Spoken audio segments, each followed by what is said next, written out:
So welcome back to DC Silver Age Storytime, and today we have Adventure Comics number 331, published in April 1965, with story by Jerry Siegel and art by Jim Mooney. And this is, it says part 2, but it's actually part 4. He did it! Vorm of the Space Pirate Pack has made the Legion of Superheroes his own personal property. He has ousted the noble Legionnaires and replaced them with some of the worst villains of all time. A great triumph for Vorm, alias Dynamo Boy, eh? But wait, he who plays with fire may get burned, and that's just what happens to Dynamo Boy when he becomes target one of the revolt of the supervillains. Bah, look at Dynamo Boy, the toast of the space pirate pack on the pirate planetoid.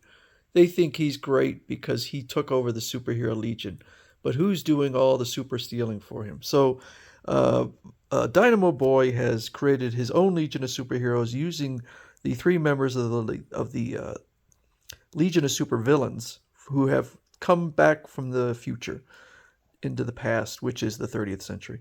Not that far, probably like 20, 30 years. So they are now acting as good guys during the day and villains during the night. Yay, we're doomed. The river overflowed. We'll drown. Look, here comes Cosmic King. Don't fret, friends. Behold, I have transmuted the menacing waters into harmless steam. Glad to assist. So they're all happy. But at night, I have transmuted that valuable new invention into an anti-gravity metal. It's crashing out through the lab window toward me, which saves me the trouble of breaking in to steal it. Again, if you have the ridiculous powers of Cosmic King, I don't know why you need to resort to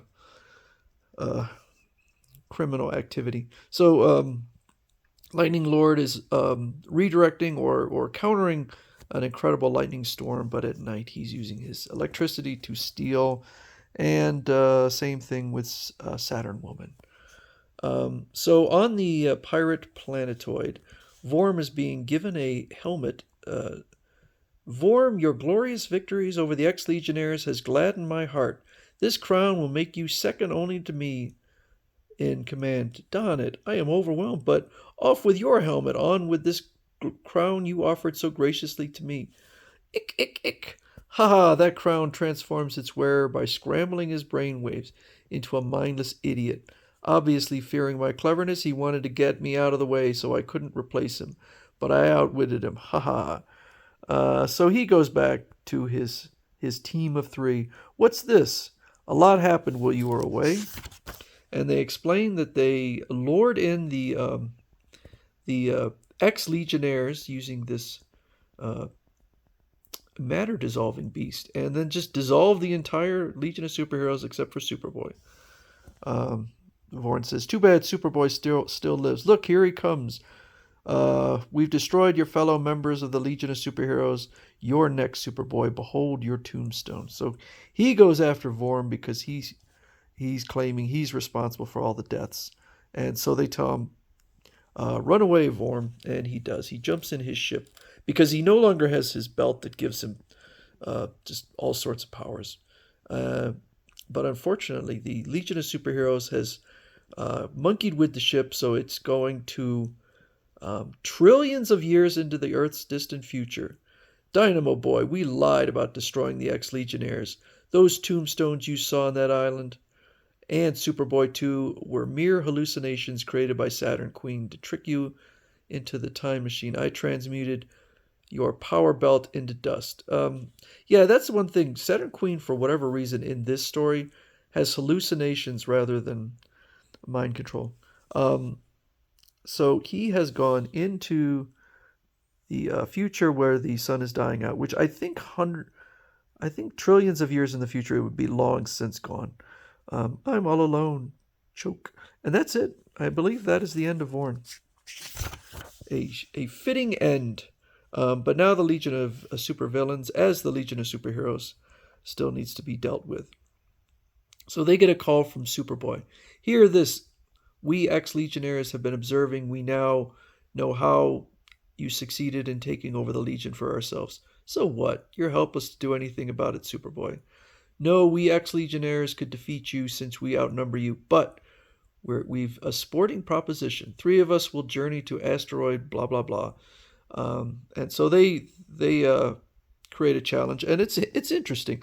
So maybe this is considered the three strongest, which is Superboy, Mon-El, and Element Lad. Um, so Lightning Lord attempts to zap um, Element Lad, who changes his arm into a living lightning rod. Okay. I don't know how that would work. And for whatever reason, Cosmic King, whose powers are ridiculous, uses some weapon to make his powers even stronger, but they have no effect on Mon-El because he's invulnerable. Um, Saturn Queen attempts to use her hallucinations to um, make Superboy believe that he destroyed the Earth, and now he is so repentant that he will seek out green kryptonite to destroy himself. And he says, "Are you kidding? My mind is powerful enough to resist your evil suggestions, especially since I was alerted to your menace. You have failed." Um, and suddenly, gasp, what's happening? The whole asteroid is trembling violently. Our spaceship is falling into a great fissure that opened up in the ground. By attacking us, you doomed yourself. Yay! It's as though the asteroid is about to explode. What have you done? Tell them, Element Lad. Um, oh, here we go. I used my power of super transmutation to alter the atoms of this world in such a manner that if you villains used your superpowers, their energy would set off a chain reaction that would cause this planet to explode, as Krypton did. It's too late for even Cosmic King's transmutation power to stop it. Now, when I first read this, I thought, no, they're just tricking him. But no, that's literally what he did. Um, and now we three must be going. Element Lad will transmute himself into a chemical form that can survive in space. Element Lad is strong. Blast you. You gave your word you wouldn't resist. Ah, but we didn't resist. It was your own superpowers that triggered the chain reaction. So you'll be destroyed by your own evil. Don't leave us here to die. Here comes the space police craft. As I arranged, surrender to them or perish here. We surrender. The supervillains have been returned to their own time to stand trial. Friends from many worlds have come to congratulate us and celebrate our victory. They couldn't be any happier than we are now that we are full-fledged super legionnaires again. Okay, I really like the Legion of Supervillains. This is only their second appearance, but I hate this story. I don't know when or if Jerry Siegel will ever write Legion of Superheroes again, but and I think this is the end of Jim Mooney doing art, maybe occasionally, but I think better things are coming up. So, yeah, if you like this story, then that's cool, but I did not.